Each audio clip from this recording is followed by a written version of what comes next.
Christmas at Red Butte by L.M. Montgomery. "Of course Santa Claus will come," said Jimmy Martin confidently. Jimmy was 10, and at 10 it is easy to be confident. Why, he's got to come, because it's Christmas Eve, and he always has come. You know that, twins. Yes, the twins knew it, and cheered by Jimmy's superior wisdom, their doubts passed away. There had been one terrible moment when Theodora had sighed and told them they mustn't be too much disappointed if Santa did not come this year, because the crops had been poor, and he mightn't have had enough presents to go around. "That doesn't make any difference to Santa Claus," scoffed Jimmy. "You know as well as I do, Theodore Prentice, that Santa Claus is rich, whether the crops fail or not. They failed 3 years ago, before Father died, but Santa Claus came all the same. Probably you don't remember it, twins, 'cause you were too little, but I do. Of course he'll come, so don't you worry a mite. And he'll bring my skates and your dolls. He knows we're expecting them. 'Cause we wrote him a letter last week and threw it up the chimney. And there'll be candy and nuts, of course. And Mother's gone to town to buy a turkey. I tell you, we're going to have a ripping Christmas." "Well, don't use such slangy words about it, Jimmy boy," sighed Theodora.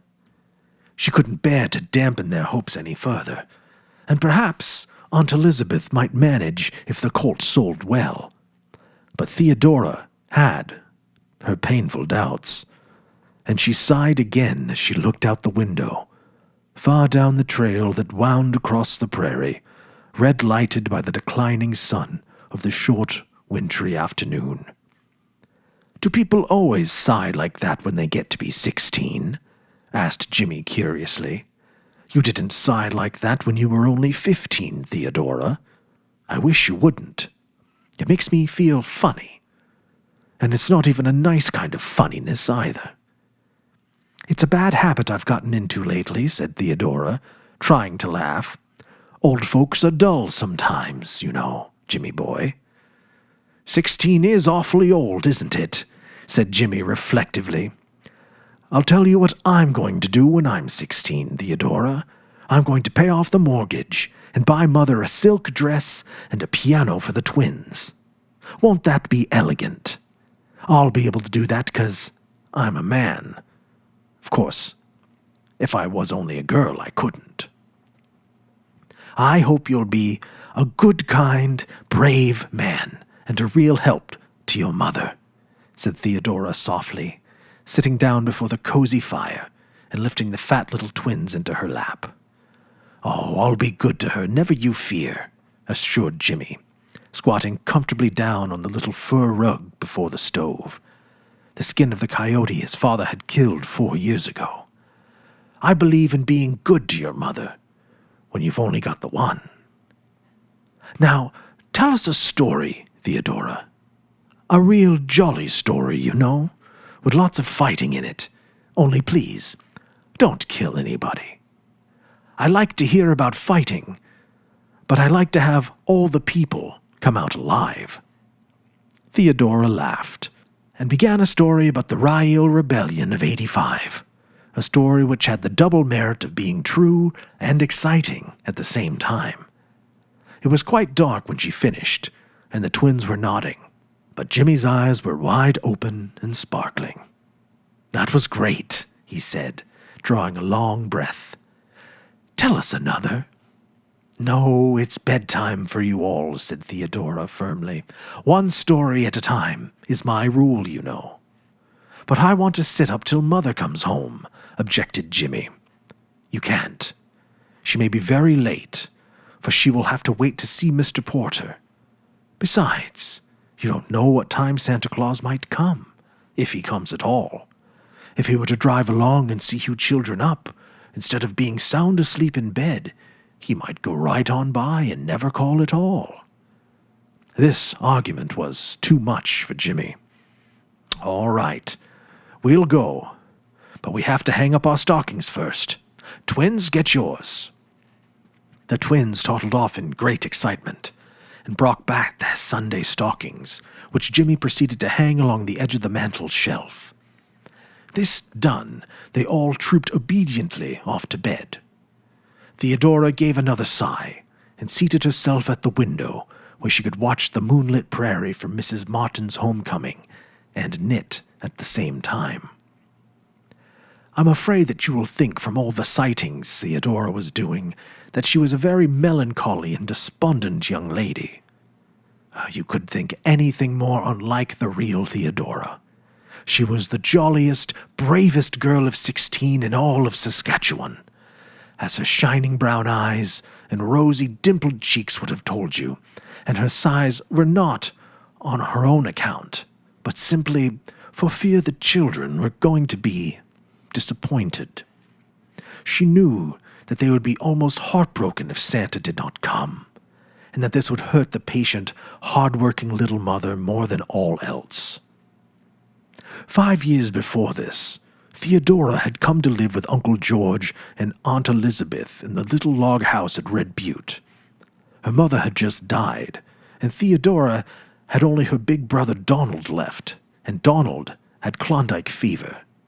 The Martins were poor, but they gladly made room for their little niece, and Theodora had lived there ever since, her aunt's right-handed girl and the beloved playmate of the children.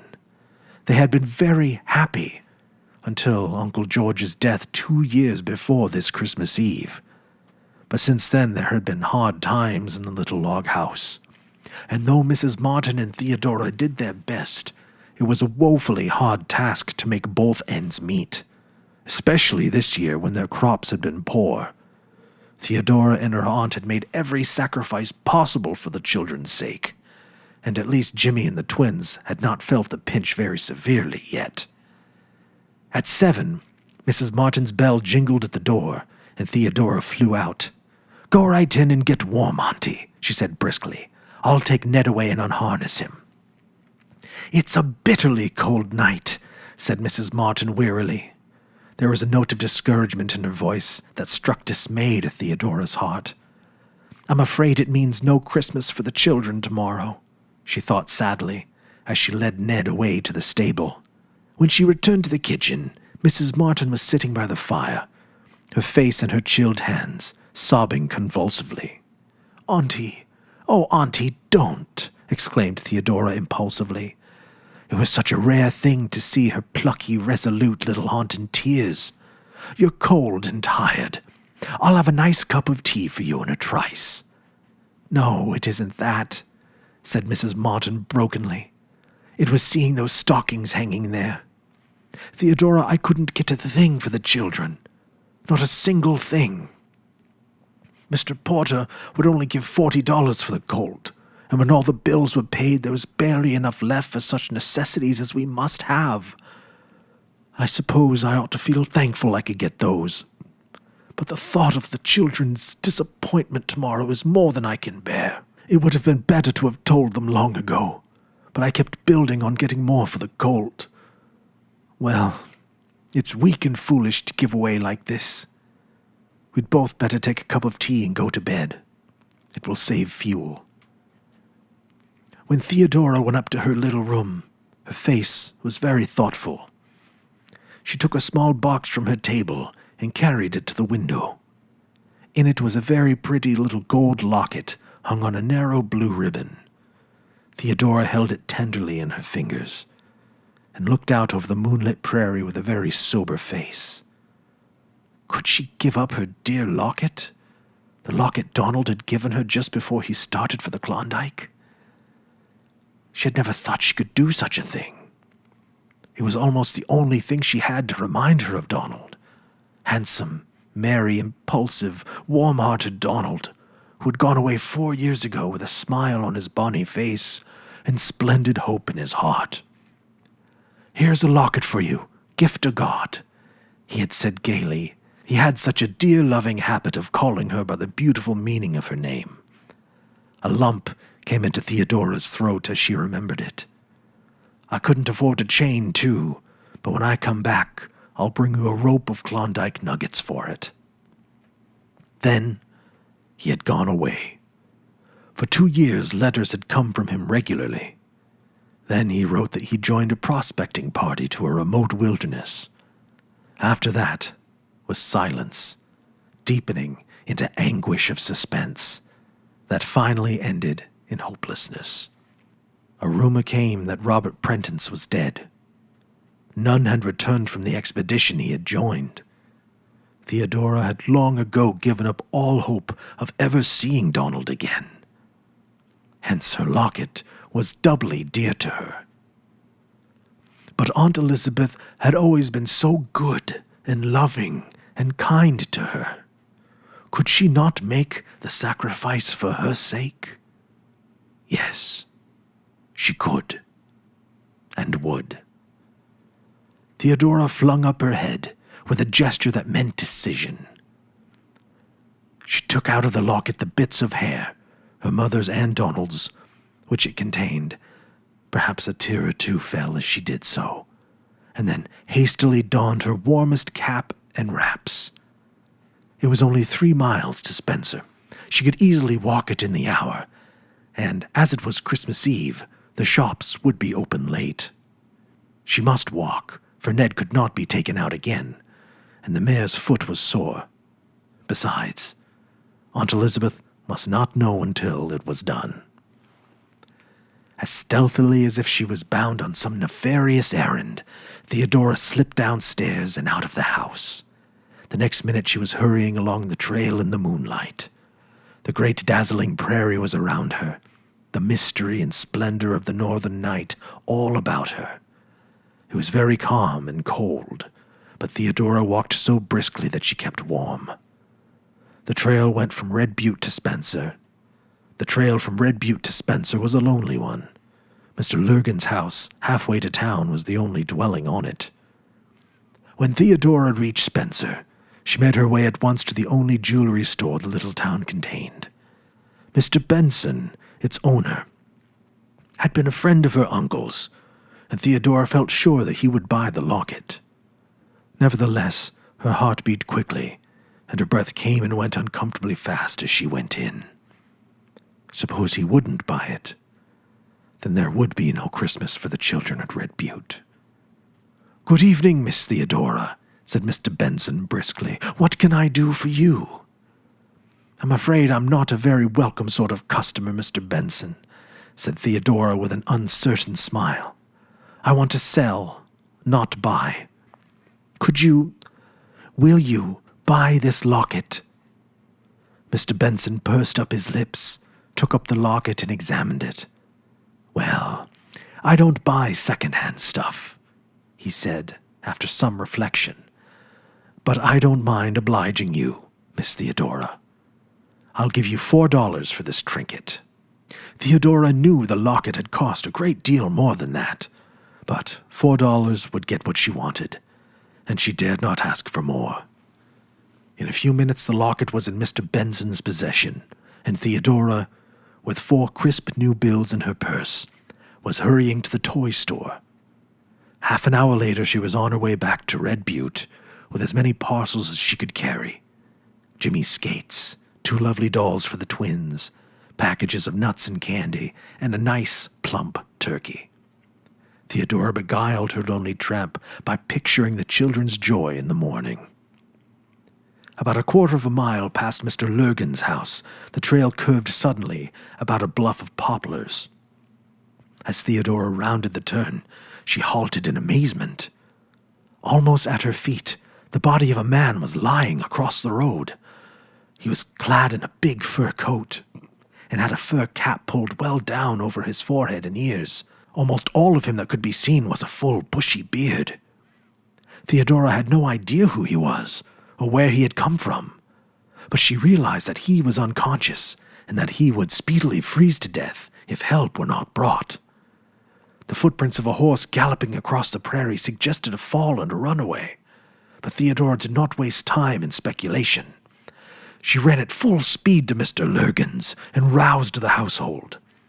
In a few minutes, Mr. Lurgan and his son had hitched a horse to a wood sleigh and hurried down the trail to the unfortunate man.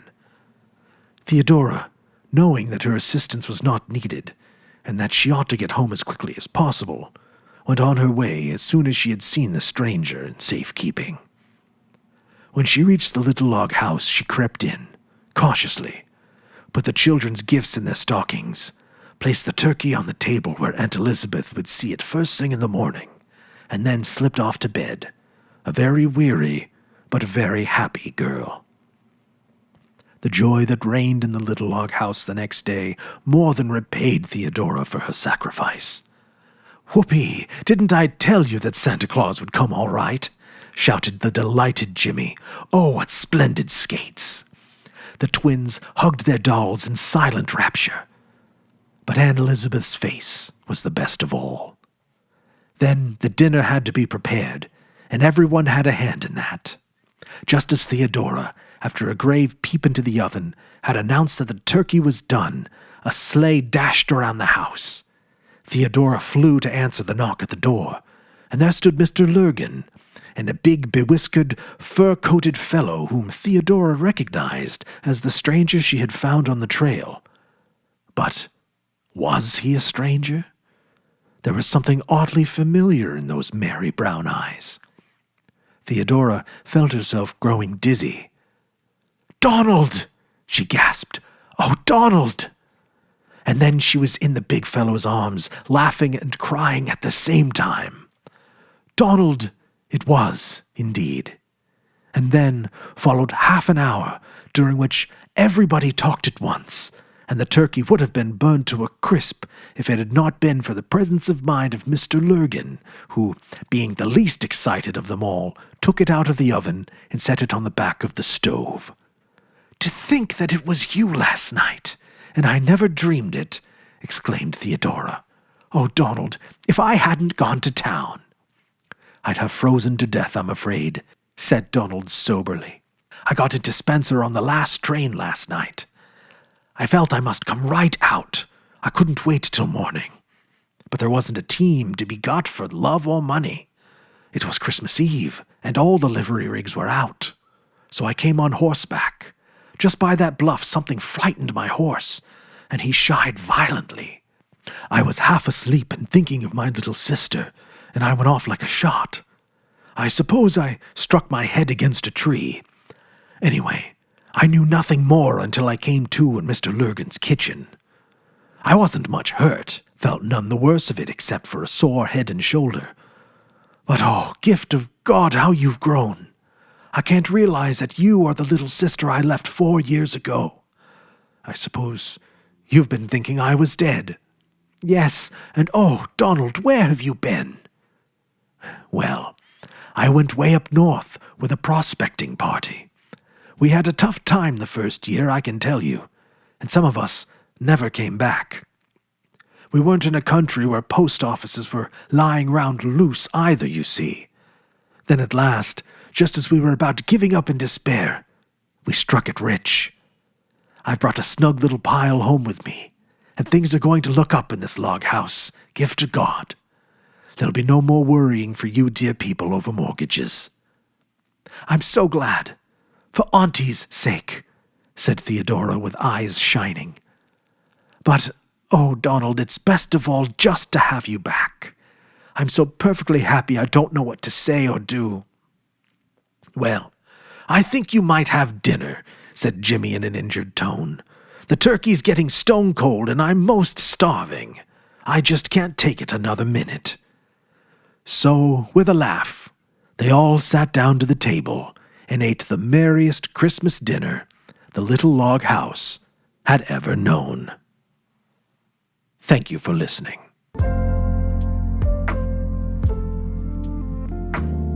Stories Telling Christmas Stories is celebrated by a live studio audience at Milt House Studios in Milton, Vermont, casting around the globe to your frontal lobe on YouTube or wherever podcasts are found. You can help keep STS free from intrusive mid-roll ads and corporate sponsorships by supporting us on Patreon or YouTube memberships, starting at $1 a month or more. to gain access to behind-the-scenes extras and early access to every video. What's your favorite Christmas story? Let us know in the comments section down below, and we may feature it in a future episode. And until next time, stay jolly. Ho, ho, ho. Was that really necessary?